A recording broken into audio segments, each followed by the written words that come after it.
बिस्मिल्लाहिर्रहमानिर्रहीम। अस्सलाम वालेकुम नाज़रीन, आप देख रहे हैं उमैर अली ऑफिशियल में। आपका मेज़बान उमैर अली आपकी खिदमत में हाज़िर है।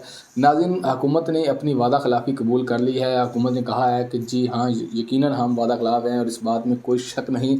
वज़ीर दाखिला शेख रशीद ने प्रेस कॉन्फ्रेंस के दौरान कहा कि पिछले 6 माह में कोई भी मुस्बत कार्रवाई नहीं की गई तहरीक लब्बैक के जो मुतालबे थे उनको लेकर, और इस बार फिर हुकूमत ने 2 दिन का टाइम ले लिया है। मंगल दिन 12 बजे तक जो तहरीक लब्बैक के कारकुनान हैं वो मरीद के लाहौर से कुछ ही फासले के पास मौजूद हैं। इसके अलावा वज़ीर दाखिला की तरफ से रावलपिंडी और इस्लामाबाद में जितने भी कंटेनर्स थे उनको वहाँ से हटाने की हदायत जारी कर दी गई है। और इसके अलावा जो तहरीक लब्बैक पाकिस्तान के रहनुमा साद हुसैन रिजवी साहब हैं, उनको रिहा करने के लिए हुकूमत ने कहा है कि काम जारी है और उन्हें रिहा करना है या नहीं करना ये 2 दिन के अंदर ये तय किया जाएगा। वज़ीर दाखिला की तरफ से ये बात तस्लीम की गई। उन्होंने कहा कि हम जी वाकई वादा खिलाफ़ हैं, हमने अपने वादे की पासदारी नहीं की। लेकिन क्या ये 15-20 दिन बाद जब 3 पुलिस एहलकार शहीद हो चुके, काफ़ी ज़्यादा ज़ख्मी हुए, इसके अलावा कारकुनान की तरफ से 5-6 जो लोग शहीद हुए, जब अप्रैल के अंदर दोबारा ये मसला बना था तब तकरीबन 26 जो कारकुनान थे वो शहीद हुए, सैकड़ों की तादाद में तब भी ज़ख्मी हुए, अब भी ज़ख्मी हुए, पूरा मुल्क जाम हुआ, हर तरफ जो सड़कें हैं वो बंद की गई। लेकिन तकरीबन 15 से 20 दिन बाद जाके हुकूमत को ख्याल आया कि जी मुज़ाकरात जो उनसे हैं वो हमें करने चाहिए, ये मामला मुज़ाकरात से हल किया जा सकता है।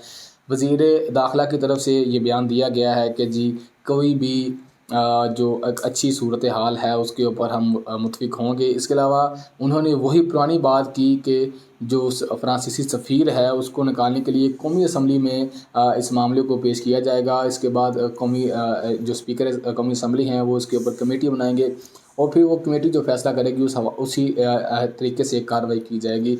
इस बात को उन्होंने कहा कि मैंने कोशिश की है तहरीक लब्बैक पाकिस्तान के जो सरबराहान हैं उनको समझाने की कि पाकिस्तान इस वक्त जो है वो किस सूरत हाल से गुजर रहा है।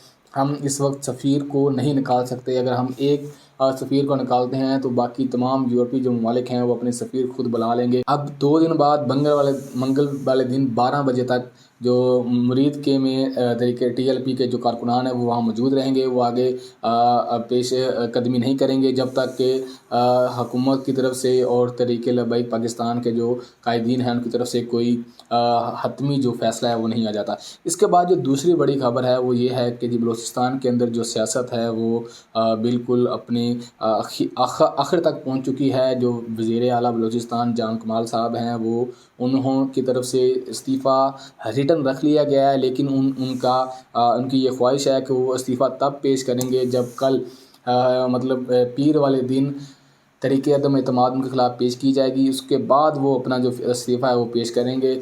उनके अहले खाना और उनका कुछ जो सामान है ज़रूरी उसको कराची मुंतकिल कर दिया गया है। लेकिन फ़िलहाल जो फ़ैसला नज़र आ रहा है, जो तादाद है वोटिंग की तहरीक अदम एतमाद के हवाले से, जो अपोजिशन के पास वो वोट ज़्यादा हैं, इस हवाले से उनको पहले कहा गया कि आप जो उनसे हैं वो इस्तीफ़ा दे दें। 15 दिन का टाइम भी दिया गया, लेकिन अब अल्टीमेटम ख़त्म होने के बाद जो तहरीक अपोजिशन है उसने कल तहरीक अदम एतमाद दोबारा पेश की गई है और अब उसकी पेश की जाएगी कल। तो अब देखते हैं कि क्या सूरत हाल निकलती है। क्या वज़ीर आला जान कमाल अपनी कुर्सी बचा पाते हैं कि वो अपने जो आगे वाला घर है वहाँ शिफ्ट होते हैं। इसके अलावा जान कमाल की तरफ से अपने ट्विटर के ऊपर उन्होंने वज़ीर आज़म इमरान खान साहब को मेंशन करके कहा है कि जी आपके जो फेडरल मिनिस्टर हैं उनको समझाएं, उनको कहें कि सीरियसली। उन्होंने कहा है कि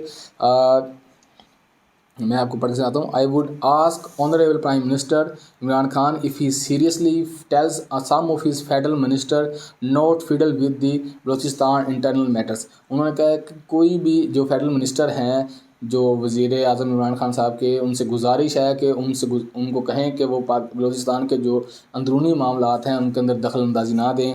यहाँ से पता चलता है कि बलूचिस्तान के जो वज़ीर आला जान कमाल साहब हैं, जो शायद एक दिन के मेहमान हैं, वो उनके जो तहफ़्फ़ुज़ात हैं, जो उनकी नोक चोक है, वो फेडरल मिनिस्टर के साथ, जो फेडरल मिनिस्टर्स हैं वहाँ के, उनके साथ कुछ अनबन उनकी है, जिसकी वजह से उनको ये सारे मामलात फेस करने पड़ रहे हैं। अब कल ऊँट किस करोड़ बैठता है ये कल पता चलेगा। इसी के साथ मुझे इजाज़त दीजिए, अगली वीडियो मुलाकात होगी, तब तक के लिए अल्लाह हाफ़िज़।